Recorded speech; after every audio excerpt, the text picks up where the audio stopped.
You know, for decades, we all thought of Cisco as the giant that built the internet's plumbing, kind of like a hardware relic from a bygone era. But here's the thing. While many of us were looking the other way, Cisco was quietly pulling off one of the biggest pivots in tech history. So how did this Goliath reinvent itself for the age of AI? The transformation, honestly, couldn't be more stark. On one hand, you've got this idea of the old Cisco, a solid, but kind of boring, low-growth hardware company. And then, bam! On the other hand, you have the reality of the new Cisco, a high-margin powerhouse that's all about software and building the future of AI infrastructure. It's a fundamental shift in its very identity.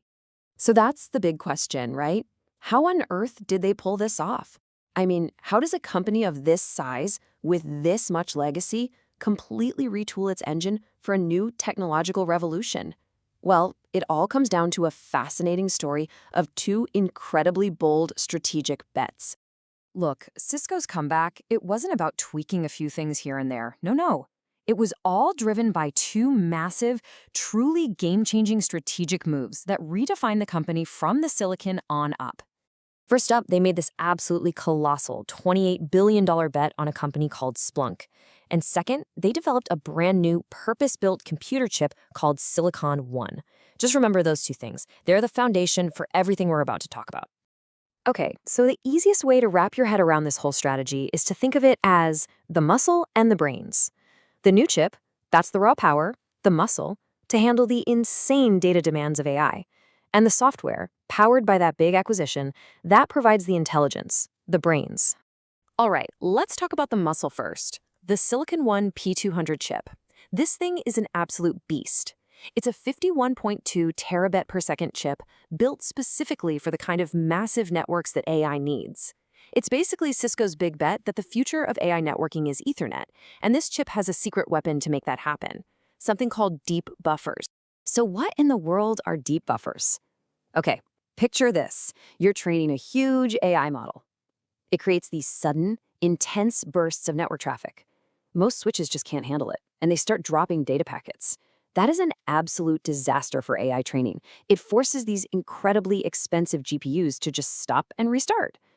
Well, deep buffers act like a giant shock absorber, soaking up those bursts so the data flow stays perfectly smooth. No data loss, no wasted GPU time. And this slide right here, it just lays it all out. It shows you the insane scale of Cisco's advantage. Just look at the numbers. NVIDIA and Arista have buffers measured in megabytes, a few hundred at best.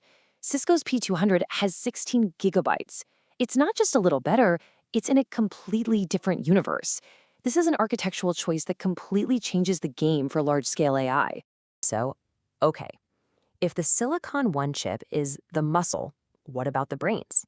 Well, that comes from that massive $28 billion Splunk acquisition, which lets Cisco build something it calls the data fabric. The data fabric solves what is probably the single biggest headache for any company trying to use AI. All their data is stuck in different places, in these silos. The fabric brings it all together, and then, and this is the real magic, it lets companies analyze data right where it is. So, for example, imagine a global bank trying to spot fraud. Instead of moving terabytes of transaction data from London, Tokyo, and New York to one central place, they can use the fabric to analyze it right there, on the spot, getting real-time insights to stop fraud instantly. It's a total game changer.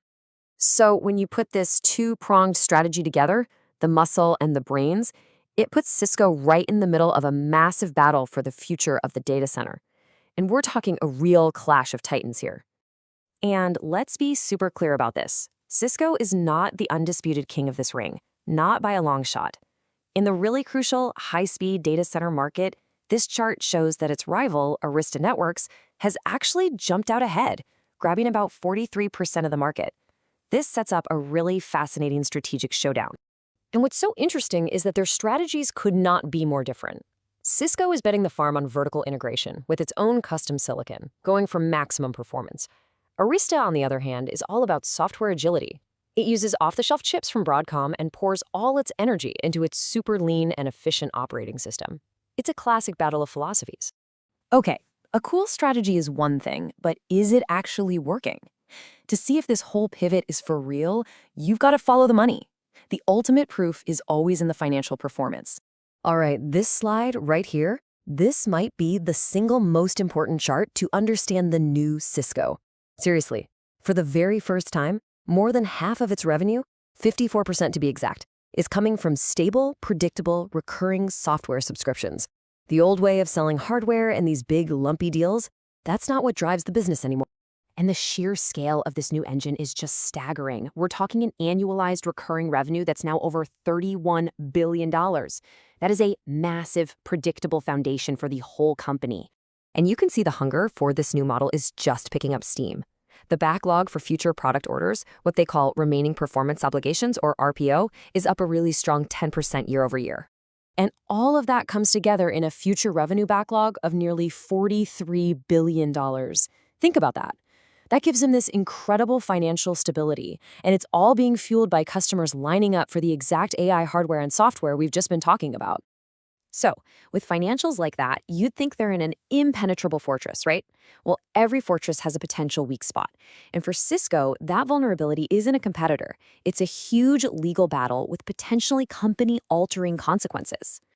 So the U.S. Supreme Court is set to hear a case alleging Cisco tailored technology for the Chinese government's surveillance system. And as this quote explains, a ruling against Cisco wouldn't just be about monetary damages. It could set this massive, sweeping new precedent for the liability of all tech companies whose products are used by foreign regimes. The implications are absolutely enormous. Which leaves us with the ultimate question, doesn't it? Has Cisco truly completed its transformation into a resurgent AI giant, a blueprint for how legacy tech can reinvent itself? Or is its entire future, and potentially the future of the tech industry's legal obligations, hanging on a single Supreme Court verdict? That right there is the multi-billion-dollar question.